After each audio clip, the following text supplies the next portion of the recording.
49. Trev's Hockey Show. I'm the Trev. You know that. If you're tuning in, if you're watching, it's too sweet. Anyway, new segment, or at least something new I'd like to give a shot at.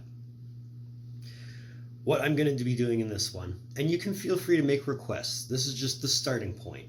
So, if you want me to cover a different team on this one, let me know in the comments below. I'm going to go through all the teams and start naming off all my favorite players from said team that I've seen growing up. Now, I know there are some teams that are younger than others, but they still count. They've had enough history that I can at least put, who I think my favorites from that team are. And I'm only doing one line, meaning I'm doing 3 forwards, 2 defensemen, and a goalie. I'm not doing a top 10, just doing one solid line. Today, we're starting off with the Ducks. So before I begin, again, I don't have a Ducks jersey, but I am keeping it divisional. And I'm trying to keep with color scheme. Never mind the cap, never mind the White House. It's black. Looks like a Ducks jersey. So the Ducks started off in '93, which means I've kind of grown up with this team. I've seen them go from start to the highest of highs, the lowest of lows, back to the highest of highs, and riding ever since. So being the team is relatively young, and I've been able to watch them grow up, if you will. They've had a lot of good guys come and go, and a lot of guys that I would consider favorites to watch. Having said that, let's get to it.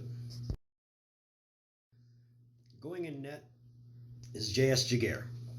And this really wasn't a tough one to pick. I mean, a lot of guys would have made the argument for Hubert. A lot of guys would have made an argument for Bryzgalov. And I honestly thought of Bryzgalov just for his personality alone. But personality does not win you hockey games.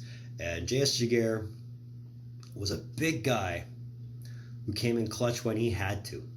I mean, there was no Huberts on their Stanley Cup runs. Bryzgalov was a backup, but Gigure was there when it mattered. He took them to the Cup in '03. He helped them win the Cup in '07. And based on that, how could you have not liked Jass Gigure as your goalie? The guy was a brick. And again, when it mattered, he came in. Oilers fans are going to hate this one. First defenseman is Pronger. Now, he didn't spend a lot of time in Anaheim, and he did come into the Ducks organization under dubious circumstances, if you're an Edmontonian. But, again, much like Gigure, he was clutch when he had to be. I mean, sure, he did a lot of other things that got him more suspended than anything, but man, the guy could play defense. I mean, it's not an accident that he was a Hart Trophy winner at one point in his career. And just watching him on the blue line, it was like one of those things you really fended for yourself if he was on the ice and you wanted to go past him. Because 9 times out of 10, he was stopping you. To complete the defense pairing, I'm picking Scott Niedermayer. Now, Niedermayer was already a good defenseman before he came to Anaheim, having won 3 cups in Jersey and a Norris Trophy to boot. Coming over to Anaheim to win a cup with his brother, and ultimately his first cup as a captain. It was a great thing, but on top of that, he was just a great defenseman. I mean, he could set you up when he needed to. He could shut you down when he needed to. All in all, he was ultimately a good difference maker for the Ducks when he needed to be, and it showed. It showed even after he retired. And yeah, we won't get into that because it speaks for itself ultimately. But Pronger, Niedermayer, my 2 favorite defensemen for the Ducks. Moving on to the forwards. My first forward is still on the team, Ryan Getzlaf. Now, who would have thought in '03, as stacked as that draft was, it would have the longevity for a guy like Ryan Getzlaf? And the guy's been phenomenal for the team. I mean, there's a reason he's a captain, and I don't think I need to get into the details as to why, because it really does show. Like, the guy is physical. The guy can set the play up. He can score the goals. He can take the body. He can come back and play that defensive game if he has to. All in all, a good player to have on that team. Next forward on my list, probably the obvious one, the Finnish Flash, Teemu Selanne. Now, watching that guy come around from Winnipeg and then come back after being a free agent out of Colorado, the guy was fire. And he could score you goals in buckets, and he did a lot of the time. I mean, when he retired, he retired as the team's leader in goals, assists, and points.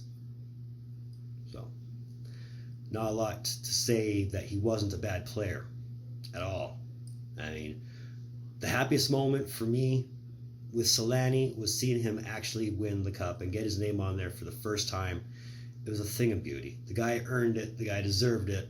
And on top of his phenomenal superstar play, I really enjoyed watching his Am I Retiring, Am I Not Retiring videos. Those were entertainment to the fullest.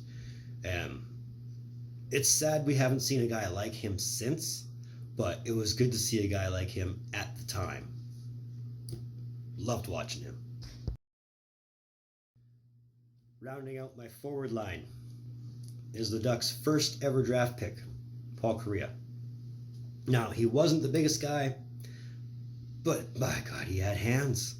And like Selanne, he could score in buckets. He can get you your 50 goals a season. He can get you your 100 points a season. He was instrumental in their '03 Cup run, which they ultimately lost. And for me, what stands out for Kariya, and a lot of people will say, well, that's not a good thing to have point out, is when Stevens laid him out, and he was concussed from that point on, but came back to score the OT winner in Game 6 of the '03 final. I honestly thought for sure, based on that momentum, the Ducks were winning the Cup, but they didn't. I mean, they ran into a brick wall named Marty. But phenomenal player, amazing hands, amazing feet, can read the ice really, really, really well, and could set play up, could make the play happen, could put that puck in the net. Phenomenal talent. Loved watching him play. So that was my favorite Ducks of all time, and this was episode 49, Trev's Hockey Show. I want to thank you for tuning in. Like I said in the beginning of this video, if you want to see me cover my favorite players from a certain team, give me a request in the comments below. I'd love to do it. There's 31 teams to go through. This is one. So I got 30 more to go. And trust me, I'm racking my brain with every team as to who my favorite players on each team were. So come at me, bro. Give me a request. Let me know which team you want me to cover. I'll cover it, provided you guys want to keep seeing these happen. But either way, if you like this video, give me that thumbs up. If you want to help this channel get to 50, hit that little red button to stay up to date with all the content I'm putting out. If you want to, you can find Trev's Trade Page on Facebook at Trev's Trade Page. You can find the parent channel on Facebook at Trev's TV, and you can find me on Instagram at Rockstar Trev TV. Moving forward, as far as this, like I said, you want to see me cover a team, let me know. As for other videos, I'd love to do a Q&A at some point. I figure we're coming up to 50 videos on this channel for the Hockey Show, not counting the Trade Page videos. Hockey Show's coming up to 50. I'd love to do a Q&A either for video 50 or after video 50. Either way, I'd love to do one. And it could just be general hockey questions. I don't want to get into anything else because this is a hockey channel. Give me hockey questions. As for everything else, I got to get back on the retired number wagon. I got to finish the script for the one I want to do next. But we'll see where we're at there. I'm sure there's more jerseys coming out that I'll be able to react to. Those are actually my favorite ones to make. But Having said all that, in the meantime, in between time, be looking for more videos from Trev. Later.